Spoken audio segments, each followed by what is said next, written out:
We're here today to present over 24,000 voter registration forms to Cook County Clerk David Orr. As of today, ICIRR has registered 24,007 Latino and immigrant voters, both in the city of Chicago and in the suburbs and nearby counties, since June of this year, with the goal of getting 26,000 by the voter registration deadline next Tuesday, October 9th.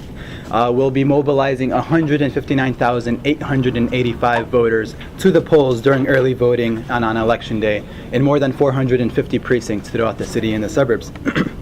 Let me tell you very quickly why this work is so important. According to a recent report called Rock the Naturalized Vote by the University of Southern California's Center for the Study of Immigrant Integration, recently naturalized immigrants will be critical in local and national elections this electoral season.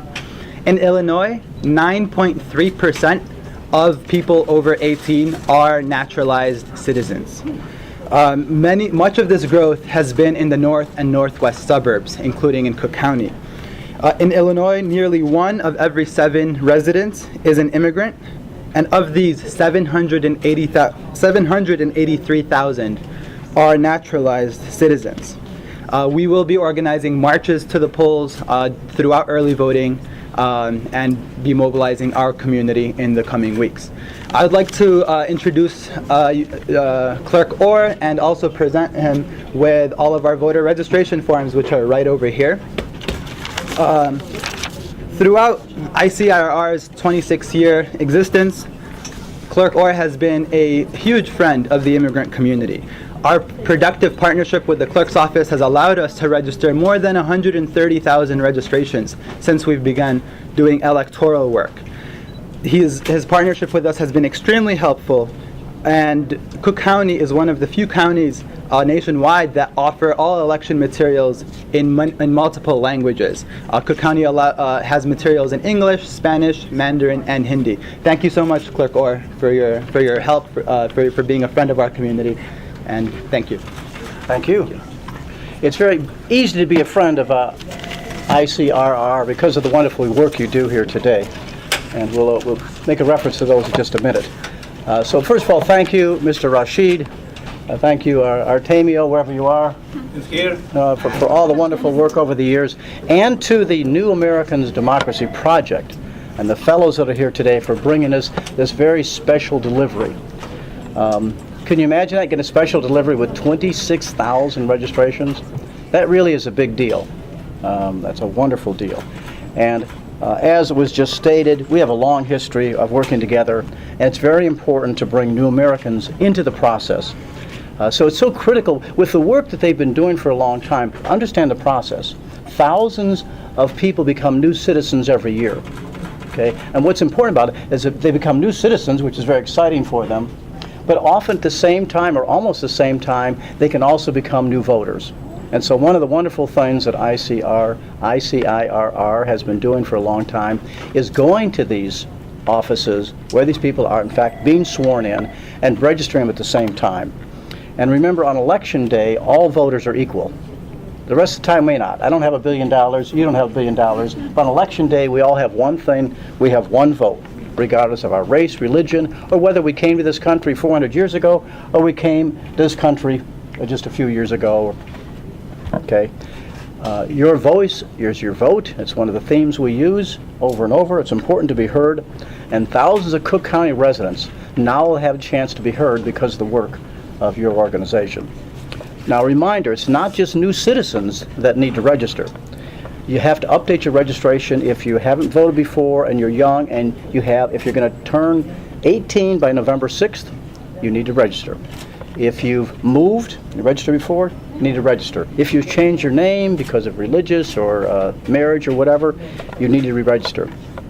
One other thing we're doing to try and help that is, with modern technology, we've got the new smartphone app, which basically means you can take your smartphone and you can look up cookcountyclerk.com and you can check right there on the spot to see if you're registered. You can see if you're registered, you can find out where your polling place is, you can even find a map to get there, just like in your car. You can also see a virtual ballot, because it's a big ballot. A lot of people are running besides the race, of course, for president. So that app is available. If anyone wants to see it, Courtney can show it. But it's a new tool. It's very helpful, and we think people will like it. Finally, in terms about voting, because all these people now will be able to vote, and from past records, some of the largest turnout are groups who recently registered. Okay, I mean, these people are going to vote. But remember now, there's 3 important ways to vote on November 6th. One is a traditional way, going to the polls on November 6th. Now we have 2 kinds of early voting. Early voting by going to one of our sites, 51 in the city, 43 or 4 in the suburbs, starting October 22nd. You can go to any one of these sites, no matter where you live. If you're in suburban Cook, you got to go to one of the sites in suburban Cook. If you're in Chicago, you have to go to one of the sites in Chicago. And go to that site and you can vote early, starting Monday, October 22nd. The newest thing for a presidential election is every eligible voter in the state of Illinois can vote by mail, what we used to call absentee. And that's very simple. It will become kind of not so much the rave of the future, but more and more people will do it. And all that simply means, if you want, anyone listening or watching today, they can download an application, where they get application in many ways. They send the application to the election authority, whether it's for me in Cook, DuPage, Will County, whatever it may be. You download, you send the application to us. We will mail you the ballot. You fill out the ballot, the privacy in your own home, and you mail it back to us. And that's great for people who are not sure if there may be family illness, if they're working that day. It makes it really easy. And the reason that we've worked so hard with our friends at ICIRR, I'm never going to get that one right, but the Illinois Coalition for Immigrant and Refugee Rights, okay, a great organization, working with them and so many groups across the state to bring this new law to effect, where people in fact can have these options, because the U.S., as many of you know, is one of the few countries in the world that votes on a work day. And so by having vote by mail, by having early voting, that helps to deal with that issue of most Americans working that day, and they can't always get to the polls conveniently. So again, this is a great day for us. It's going to give us a lot of work, but again, that's good too. So now remember, so just so you know, many of these were done before, okay, because we don't encourage our groups to wait till the minute till the piles get high. And we've done this before, but we are very grateful that the wonderful work that they've done, and to give all these people, both new citizens and old citizens, a chance to participate in the November 6th election. Thank you very much.